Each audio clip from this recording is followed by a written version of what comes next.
idol, no, pag-usapan natin ang pusong salawahan. Ang pusong salawahan, hindi ba kontento sa isa lang? Ginagawa ka lang laruan. At ginagawa ka lang panakbik butas. Akin yung pusong salawahan, mga idol, nito makontentong isa lang. Pag makita niya mas gwapa pa sa imo ha, at na makita na mas lamang pa sa imo ha, mupalhin ko na dito sa laing iskina. Kaya makita mo ni mga idol, ang pusong salawahan, makidahat pa sa uban. O dili gyud makontento maglingi-lingi pag yun na, labi na kay napag yun mas gwapa pa si Moha, no. Kaya kinigo nga salawahan, mga idol, dili gud nimo sila mabasol. Kaya napatay ko na siyang kasing-kasing og sa iyang yung pagkatao og paghibugso ano yung kasing-kasing nga salawahan ay gud siya. Di po nimo mabasol ang tao kung salawahan god. So kung sa lang rason nimo ana, mga idol, o maywas ka na. Samtang maaga pa, mas malaman mo siya nga salawahan gud siya, imo na gud siyang iwasan. Dili gud nimo siya patagalon. Kay oras nga mo first time man ka og motagal na gyud na sa imong dughan og mo singkasing si mong una pasig maghigo ka. O hay, bungot sukok. Ayaw pa na buhata, kay kanada kog sala sa Dios. Ang salawahan, mga idol, di gyud makontento sa isa.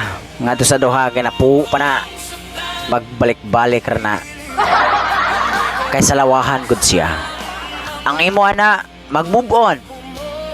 Gamiton ang imong lakas, gamiton ang binigay sa Diyos sa iyong kasing-kasing, na huwag kang susuko, pagsubok lang yan.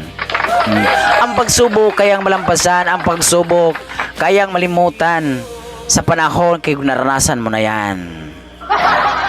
Huwag mong dibdibin, huwag mong damdamin, dahil ang kasakitan lumalabay lamang. Hindi mo maramdaman araw-araw ang kasakitan, labi na kasama mo ang Ginoo. Dili gyud na nimo maramdaman palagi ang kasakitan. Bisag nasakitan ka na, pero ramdam mo, feeling mo normal ka lang tungod kay naa ang Ginoo. Kung makapili kag taong salawahan, iwasan mo na yan. At hintayin mo lang ang ibigay ng Panginoon sa iyo. Hindi kusang matagpuan at hindi hinahanap, hindi kusang matagpuan, hindi hinahanap, at kusang dumarating lang. Ang taong para sa iyo, hindi mo na hinahanap. Ang taong para sa iyo, hindi mo tinatagpuan. Ang taong para sa iyo, dumarating lang. Kaya kung makatagpo kayo gat kapika sa kinabuhi o kasintahan ng salawan, iwasan nyo na. Move on. Move on.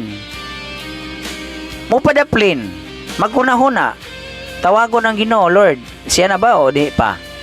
Kay ako, sasali ko nimo. O ganun lang. O. Kaya itong mga masalawahan ng kasing-kasing, tumitigil na kayo dyan. Nanara mo sa kanang kuhan, daplin. Kita-kita lang mo o katumba sa inyong salawahan, sad. Pag-share na yung mga puso salawahan, i-share ninyo ang video para po makasabot mo nga matay. Customer mo sa pasakit, pero wag yun mo'y konsensya kung sa'y maayo. Pag-share sa video man doon lahat, God bless sa inyo. Thank you.